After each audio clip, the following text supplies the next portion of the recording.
நான் தமிழஞ்சில் தான் வரேன். அரியலூர்னா தங்கவேலு பக்கத்து ஊர். அவர் அரியலூர் இல்லை, அரியலூரில். ஆனால் இங்கே வந்து செட்டில் ஆகிட்டார். அவருக்கு 3 மகள்கள், 1 மகன். அதில் ஒரு மகளுக்கு காதல் திருமணம் சொந்த சாதியில் பண்ணிட்டாங்க. 2 மகளுக்கு வேறு சாதியில், மகனுக்கு வேறு சாதியில். 3 வேறு சாதியில். காலையில் வல்லவன் குறிப்பிட்டார். கொள்கையில் இருக்கிறதுனா கொள்கையை முழுமையாக செயல்படுத்தணுன்றதுல அக்கறை உள்ளவர், இடைவிடாது. அப்போது திருச்சி மாவட்டம் தான் பெரம்பலூர், அரியலூர்லாம் இடத்துக்கு சேர்த்து திருச்சி மாவட்ட செயலாளர் ஆசை தங்கவேல. திருச்சிக்கு போவார் அவர். அரியலூர்லேருந்து அரியலூர் பட்ட திருச்சி செயலாளர் தான். திருச்சி தெருவுலெல்லாம் போய் அங்கே தெரிஞ்சவங்களுக்கெல்லாம் சிந்தனையாளர் கொடுக்குறது, மற்ற கட்சி வேலைகள், நன்கொடை திரட்டுறது, இது மாதிரியான வேலைகள் இடைவிடாது செய்தவர். எல்லாம் மண்டல் கமிஷன் பற்றி பேசிகிட்டு இருக்கிறோம். அரியலூர் பட்டாளத்தார் கே பாலசுப்ரமணியனும் நம்ம ஆனசேன தங்கவேலும் திருச்சி தீகார் ஜெயிலில் மண்டல் கமிஷனுக்காக 15 நாள் சிறையில் இருந்தாங்க. என்ன அத்தகைய தோழர் தங்கவேல் அவர்களுடைய நினைவை போற்றுகிற வகையில் அவருடைய பேரை இந்த அரங்கத்துக்கு வைத்து அரியலூரிலே தோழர் ஆனைமுத்துவனுடைய 100ஆண்டு தொடக்க விழாவை சிறப்பாக நடத்தி கொண்டிருக்கின்ற மாபெரும்பாவின் அரியலூர் மாவட்ட செயலாளர் தோழர்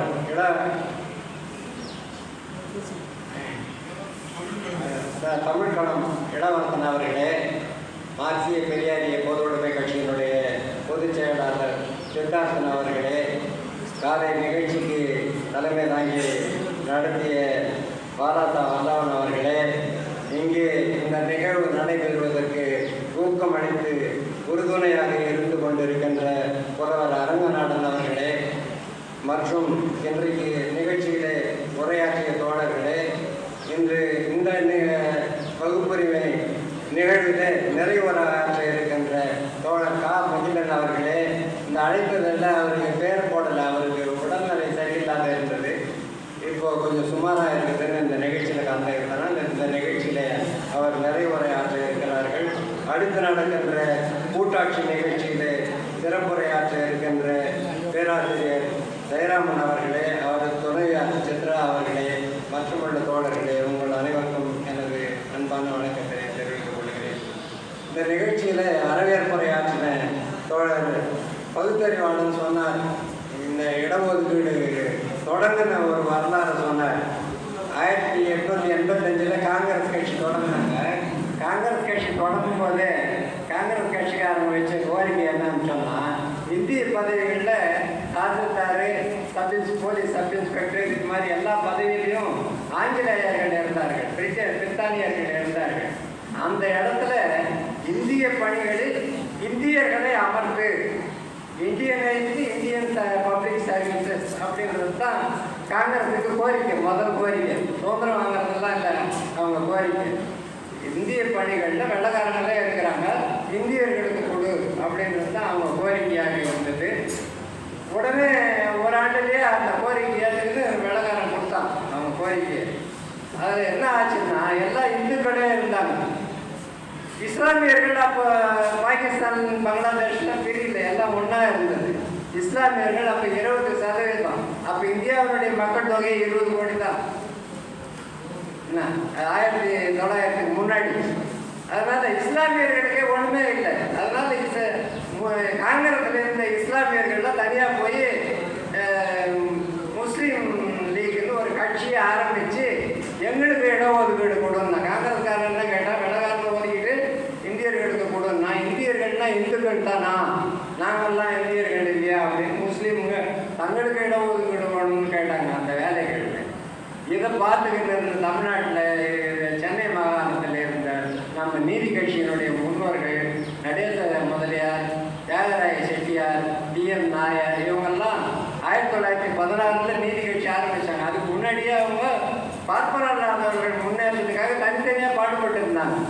நம்ம ஒரு அமைப்பாக திரளலைன்னா ஒன்றும் ஆகாதுன்னு தான் நீதி கட்சி தொடங்கி 1916 இந்தியர்கள்னா பார்ப்பனர்கள் மட்டும்தானா இடஒதுக்கீடு காலத்துனால இஸ்லாமியர்கள் ஓரளவு பெற்றுட்டாங்க. ஆனால் பார்ப்பனர் இல்லாதவர்களுக்கு இடமே இல்லை. அந்த சூழலில் தான் பார்ப்பனர் இல்லாதவர்களுக்கு இடஒதுக்கீடு வேணும்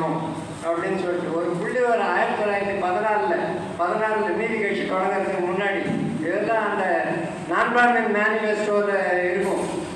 அதில் மொத்த பட்டதாரிகள் அன்றைக்கி சென்னை மாகாணத்தில் கேரளா, கர்நாடகா, ஆந்திராலாம் உள்ளடங்கிறது தான் சென்னை மாகாணம். அப்போ 650 பேரில் பட்டதாரிகளில் 452 பேர் பார்ப்பனர்கள். மீதி பேரில் நான் பிராமணன் கேட்டால் அந்த இஸ்லாமியர்கள், ஆங்கில இந்தியர்கள், ஆங்கிலேயர்கள் இங்கே வேலை செய்தாங்கல்ல அவங்க பிள்ளைங்க அவங்க தான் இருந்தாங்க. நான் பிராமணன் எத்தனை பேர் இருந்தாங்கன்னா 12 பேர் தான் இருந்தாங்க. பார்ப்பனர் இல்லாத இந்துக்கள்ன்றவங்க 12 பேர் தான் இருந்தாங்க. எத்தனை பேரில்? 650 பேரில்.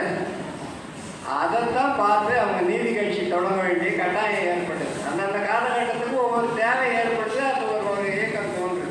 அப்படி அவர் ஆரம்பித்தது தான் நீதி கட்சி. அன்னைக்கிலேருந்து அவங்க 1920 தான் நீதி கட்சி இங்கே சென்னை மாகாணத்தில் ஆட்சிக்கு வந்தது. ஆட்சிக்கு வந்து இடஒதுக்கீடுக்கு உத்தரவு போட்டாங்க முதல்ல.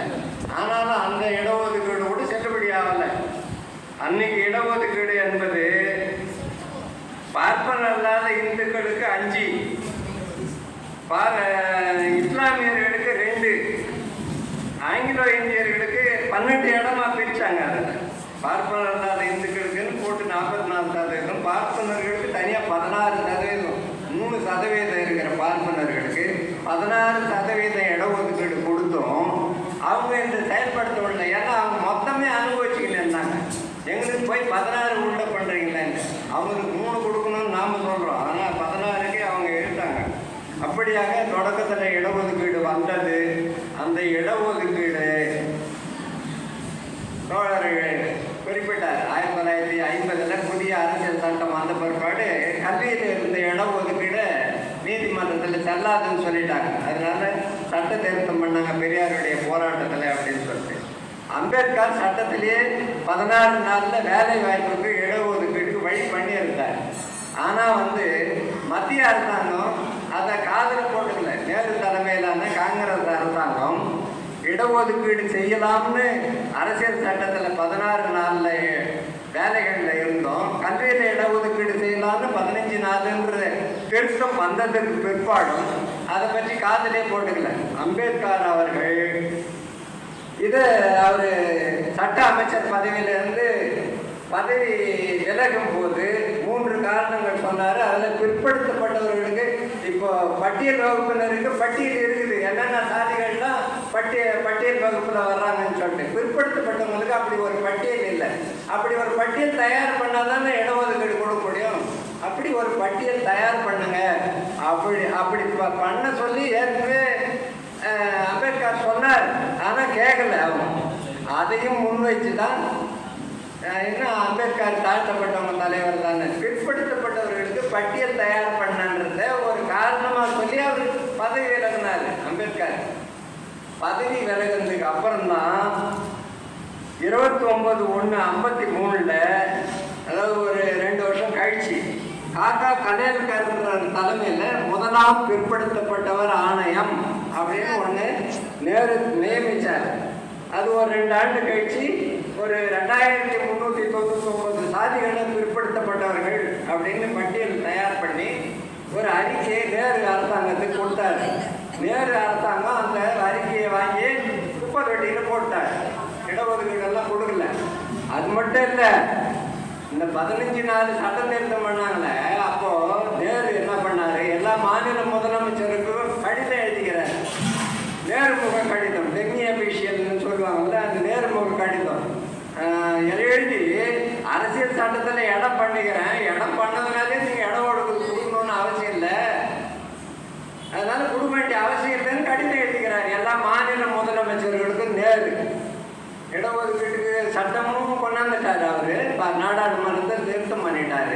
கல்வியில் இடஒதுக்கீட்டுக்கு 16 நாள் வேலையில் இடஒதுக்கீடுக்கு இருக்குது. ஆனால் கொடுக்க வேண்டிய அவசியம் இல்லை அப்படின்னாங்க. இந்த சென்னை மாகாணத்தில் நீதி கட்சி ஆட்சி இருந்ததுனால அது தொடர்ந்து இதில் இருந்த மொழிவரி மாநிலங்கள் பிரிஞ்சதுக்கப்புறம் ஆந்திரா, கர்நாடகா, கேரளா இதெல்லாம் வந்து இடஒதுக்கீடு தொடர்ந்து. வட மாநிலங்கள்னு சொன்னார் இல்லை நம்ம தோழர் ஆனைமுத்து பீகாருக்கு போய் 32 நாள் 17/9/1978 பெரியாருடைய 100ஆண்டு.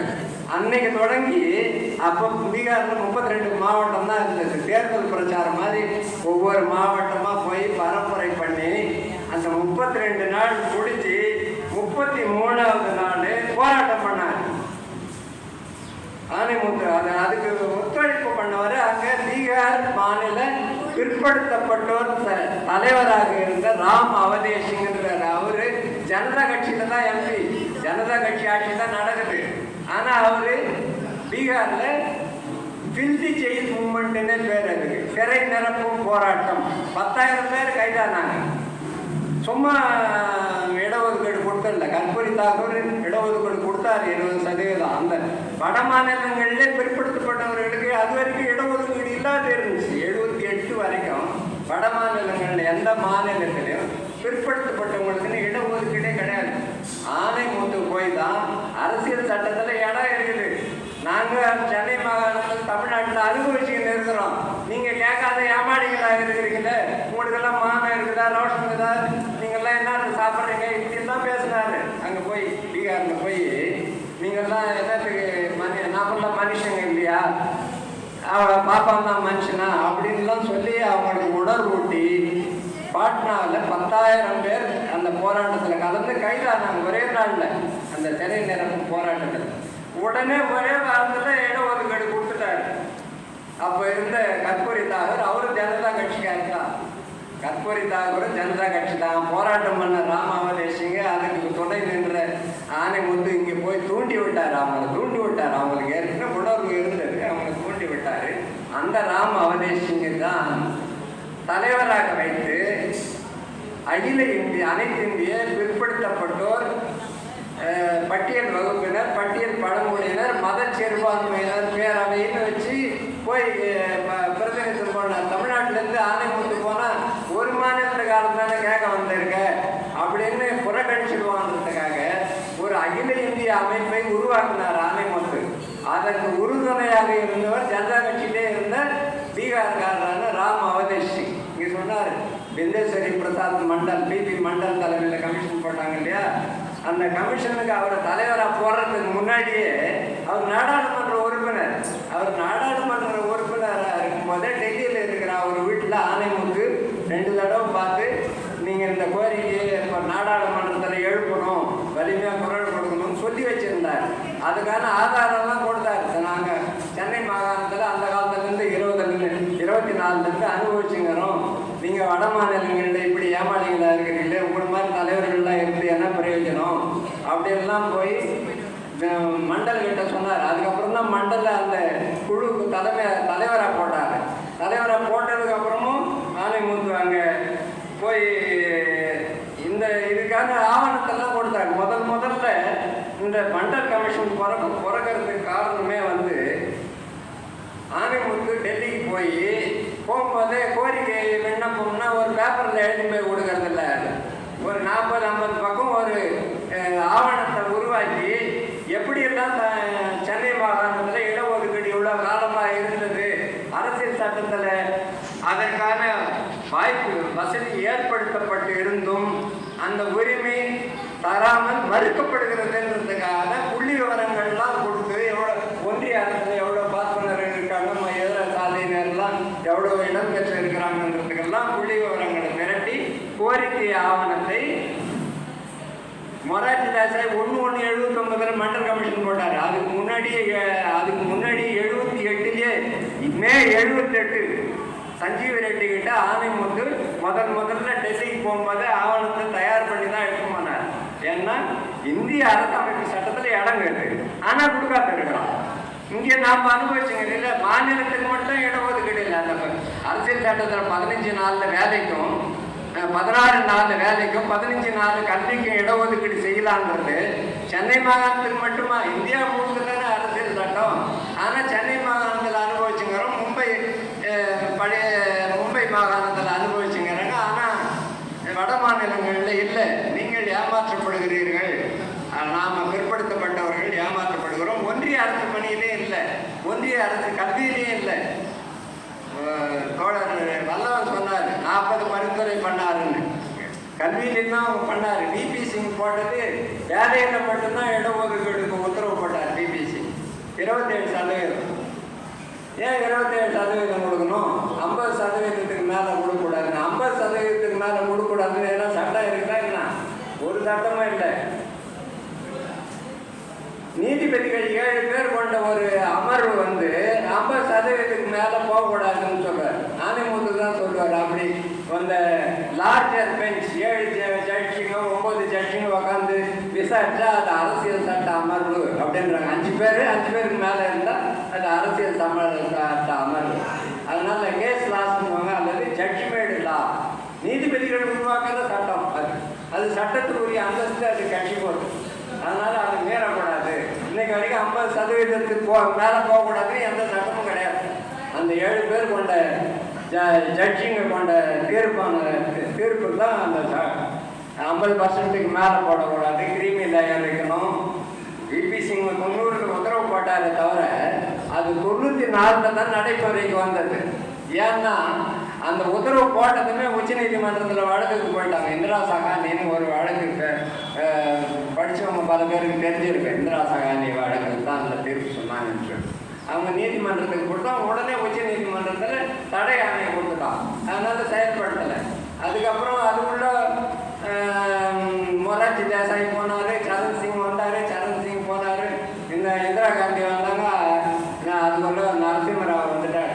இவ்வளோ காலம் ஓடிக்கினே இருக்குது இந்த மண்டல் கமிஷனில். அவட எவ்வளோ தள்ள முடியுமோ அவளை தள்ளுறதுங்க. உத்தரவு போட்டதுக்கு அப்புறம் கூட நடைமுறைக்கு வர்றதுக்கு 4 ஆண்டு ஆச்சு. 90ல் விபி சிங் உத்தரவு போட்டால் 94 தான் நடைமுறைக்கு வந்தது. அதுக்கப்புறம் 10-15 வருஷத்துக்கு மேலே கல்வியில் இடஒதுக்கீடு கொடுக்காத இருந்தாங்க. கல்வியில் இடஒதுக்கீடு இப்போ காங்கிரஸ் அரசாங்கம் மன்மோகன் தலைமையில் முதல் யூபிஏல தான் கல்வியில் இடஒதுக்கீடு வந்தது. 2006 தான் இடஒதுக்கீடு வந்தது. அந்த இடஒதுக்கீடு ஏற்கனவே விபி சிங் போட்ட உத்தரவில் உடனே தடை ஆணை வாங்கிட்டாங்க. தடை வாங்கிறதுக்கு வாய்ப்பில்லாத பண்ணணும்னு இந்திய அரசமைப்பு சட்டத்தில் 15(4) மாதிரி 15(5)ன்னு ஒரு திருத்தம் உருவாக்கி இந்திய ஒன்றிய அரசு நேரடியாக நடத்துகிற கல்வி நிலையங்கள்ல ஐஐடியா, ஏஎம்ஐ, ஐஏஎஸ்சி இது மாதிரி நிறுவனங்களில் இடஒதுக்கீடு கொடுக்கணும். அதே மாதிரி எய்டட் காலேஜ்லேயும் இடஒதுக்கீடு கொடுக்கணும்னு அரசியல் சட்டத்தில் திருத்தம் பண்ணாங்க. 97வது சட்ட திருத்தம். அது சட்ட திருத்தம் பண்ணி தான் கொடுத்தாரு. அப்பவும் சுப்ரீம் கோர்ட்டுக்கு போனாங்க. சுப்ரீம் கோர்ட்டு ஸ்டே கொடுத்துட்டான் அப்பவும். அதுக்கப்புறம் அதில் தீர்ப்பு சொல்லி அது இடஒதுக்கீடு கொடுக்கலாம் அப்படின்னு சொல்லி அதுக்கப்புறம் 2 வருஷம் கழிச்சு தான் கல்வியில் இடஒதுக்கீடு 20/1/2006 உத்தரவு போட்டு அதுக்கப்புறம் 29/3/2007 ஒரு ஆண்டு கழிச்சு தீர்ப்பு வந்ததுக்கு அப்புறம் தான் அதை செயல்படுத்த முடியுது. எப்படியெல்லாம் தடை பண்ணலாமோ அப்படியெல்லாம் தடை பண்ணுறாங்க. இப்போ மட்டும் 27% கொடுத்துக்கிட்டு இருக்கிறோம். அன்றாடம் முகநூலில் தகவல்கள் பரிமாறப்படுது பார்க்குறோமா? 10%, 5% தான் இப்போ கொடுக்குறாங்க. 27% கொடுக்கறது இல்லை.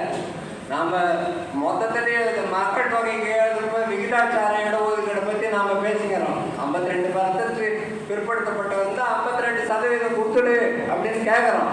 ஆனால் அவன் இருக்கிற 27% கொடுக்குறதே கொடுக்கல. 5%, 10%, 0 கொடுத்துருங்கிறான். புள்ளி விவரம் வங்கியில் எவ்வளோ பேர் அதிகாரிகள் எடுத்தாங்க, என்எல்சியில் எவ்வளோ அதிகாரிகள் எடுத்தாங்க, அதில் பிற்படுத்தப்பட்டவங்க எவ்வளோ பேர், பட்டியல் வகுப்பினர் எவ்வளோ பேருன்னு பட்டியல் வகுப்பினருக்கு 15% கொடுக்கணும். பழமொழியினருக்கு 7% கொடுக்கணும். ஆனால் அதையும் கொடுக்காத ஏமாத்திக்கின்னு இருக்கிறாங்க. அதையும் கொடுக்கறது இல்லை, முழுசாக கொடுக்கறது இல்லை, ஏமாத்திக்கின்னு இருக்கிறாங்க என்கிற நிலை இருந்து கொண்டு இருக்குது. அதுக்கு இப்போ அடுத்தது என்ன ஆகுது? இங்கே இருக்கிற இடஒதுக்கீட்டை ஒழிக்கிறதுக்கு தான் இடபிள்யூஎஸ் போனாங்கதான். இடபிள்யூஎஸ் முன்னேறிய சாதியினருக்கு 10% இடஒதுக்கீடு அப்படின்ற நிலையை கொண்டு வந்துட்டாங்க. இப்படியாக நம்மை ஏமாற்றி கொண்டு இருக்கிறார்கள்.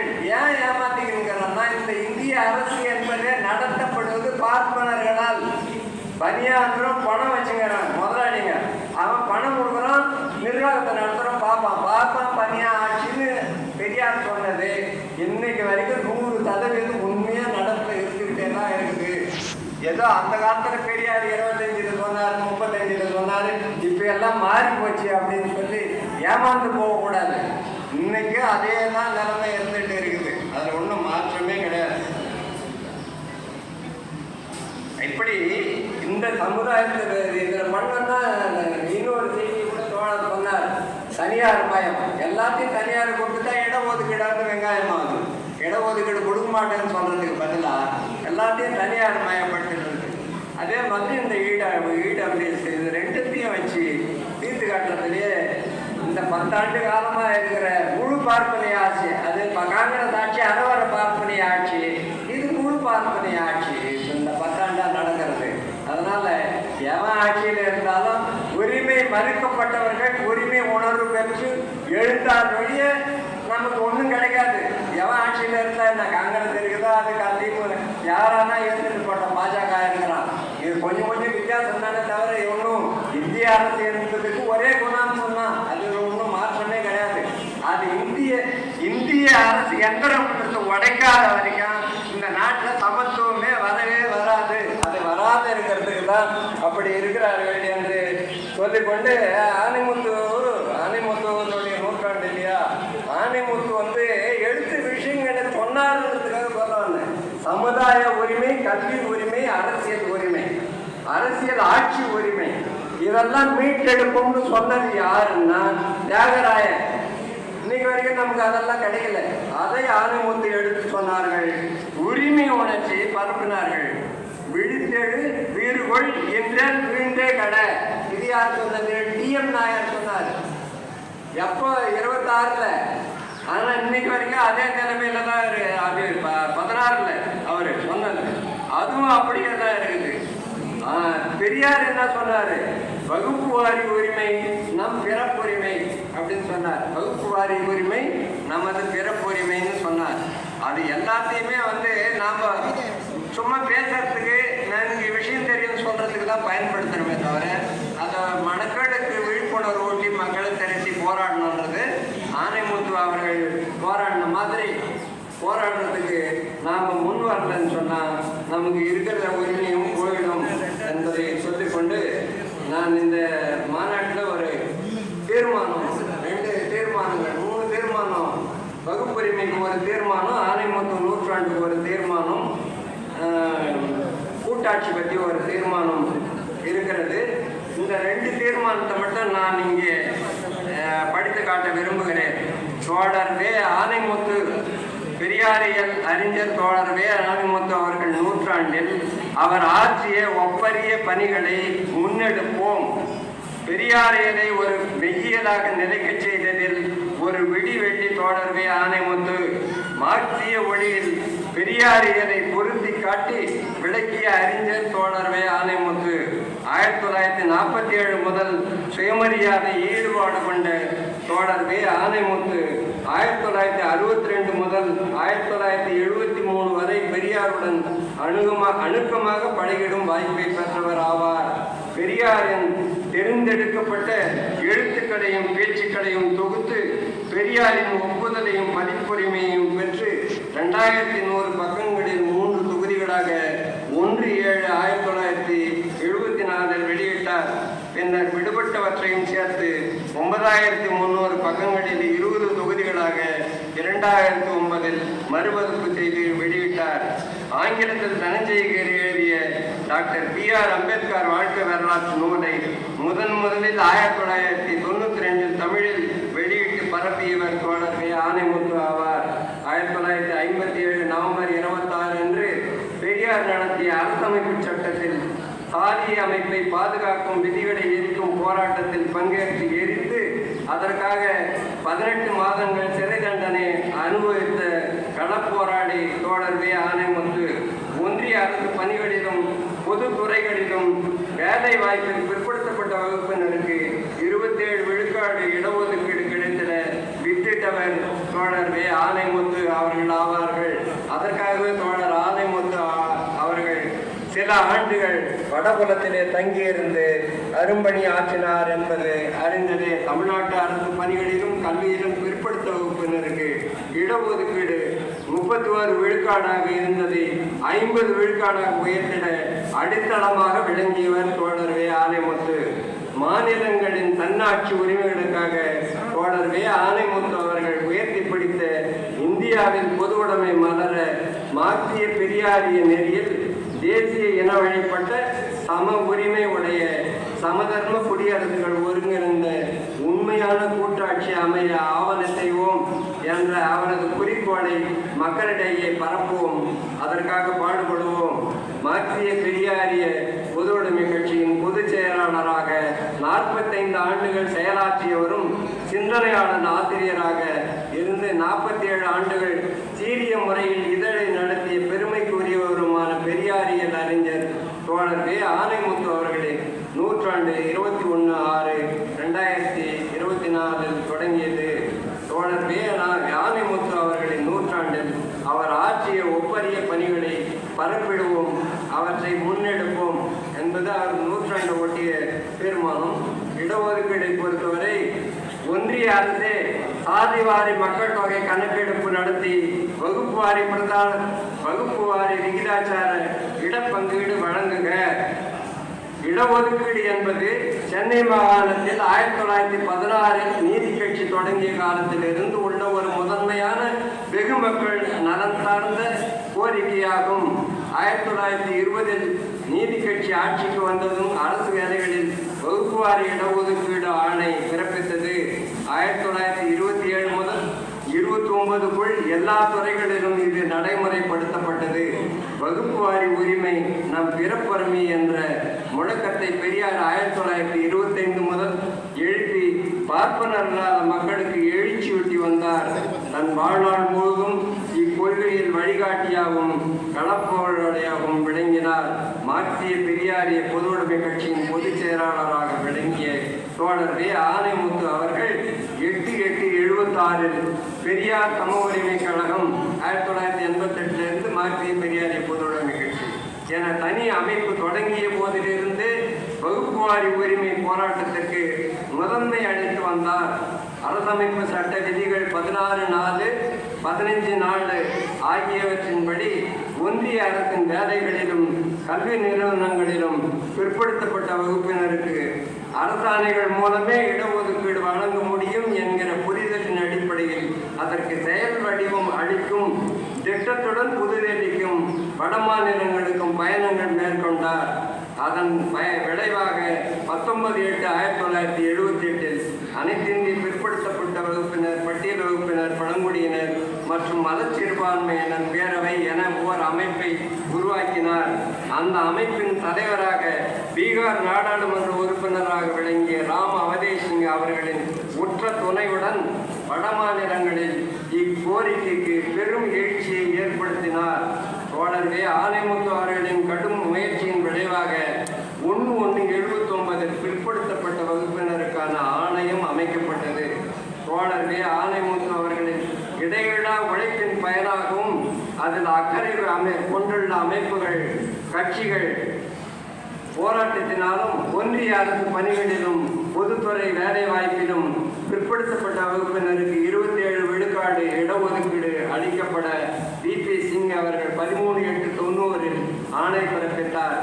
அதற்கு எதிராக உச்சநீதிமன்றத்தில் வழக்கு தொடுக்கப்பட்டு 16/11/92 சாதகமான தீர்ப்பு உரைத்த பின் 1994 முதல் இடஒதுக்கீடு அளிக்கப்பட்டு வருகிறது. மண்டல ஆணையம் பரிந்துரைத்தபடி ஒன்றிய அரசின் கீழ் இயங்கும் கல்வி நிலையங்களில் மாணவர் சேர்க்கையில் பிற்படுத்தப்பட்ட வகுப்பினருக்கு 27 விழுக்காடு இடஒதுக்கீடு அளித்திட மன்மோகன் சிங் அரசு 20/1/2006 ஆணை பிறப்பித்தது. அதற்கு எதிராகவும் உச்சநீதிமன்றத்தில் வழக்கு தொடரப்பட்டு சாதகமான தீர்ப்பு 10/4/2008 வழங்கப்பட்டு அப்போது முதல் செயல்படுத்தப்பட்டு வருகிறது என்பதே தோழர் ஆனைமுத்து அவர்கள் 1990 முதல் 93 முதல் வற்புறுத்தி வந்த கோரிக்கை. அவர் ஆனைமுத்து கடைசியாக சொன்ன ஆனைமுத்து ஒன்றிய அரசியல் இடப்பங்கீடுக்கு கண்டவாறு அனைத்து மதங்களில் சார்ந்த பிற்படுத்த வகுப்பினருக்கு 57% இடஒதுக்கீடு கொடுத்தோம். அனைத்து மதங்களையும் சார்ந்த முற்பட்ட வகுப்பினருக்கு 17%, பட்டியல் வகுப்பினருக்கு 17%, இப்போ 15 கொடுத்துங்கிறாங்க. பட்டியல் பழங்குடியினருக்கு 8.5%, இப்போ 7.5 கொடுத்துங்கிறாங்க. அதாவது மக்கள் தொகை அப்போ இருந்த விவர அடிப்படையில் தோழர் ஆனைமுத்து முன்வைத்த கோரிக்கை. இவ்வாறு 4 பெரும் பிரிவினராக இடப்பங்கீடு செய்த பின் அனைத்திந்திய நிலைகளுக்கு தக்கவாறு அந்தந்த பிரிவுகளுக்குள் உள் ஒதுக்கீடு செய்யலாம். அந்தந்த மாநில மக்கள் தொகைக்கு ஏற்ப சில தொகுப்புகளாக உள் ஒதுக்கீடு கம்பார்ட்மெண்டல் ரிசர்வேஷன் ஆணையம் சொல்வார். இப்போ கர்நாடகாவில் அது மாதிரி பிற்படுத்தப்பட்டவங்களுக்கு 5 பிரிவாக இருக்குது. முதல்ல 4 பிரிவாக இருந்தது.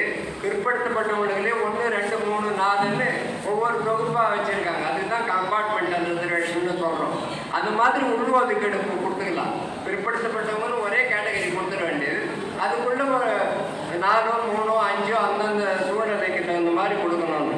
எனவே ஒன்றிய அரசு காலந்தாழ்த்தாது மக்கள் தொகை கணக்கெடுப்பு நடத்தி வகுப்புவாரி விகிதாச்சார இடப்பங்கீடு வழங்குமாறு ஒன்றிய அரசை மார்க்சிய பெரியாரிய பொதுவுடைமை கட்சி வலியுறுத்துகிறது என்றுதான் தீர்மானத்தை ஏற்றுக்கொள்ள உங்கள் கையொலியை ஏற்றுமாறு அன்போடு கேட்டுக்கொள்கிறேன். வாய்ப்பு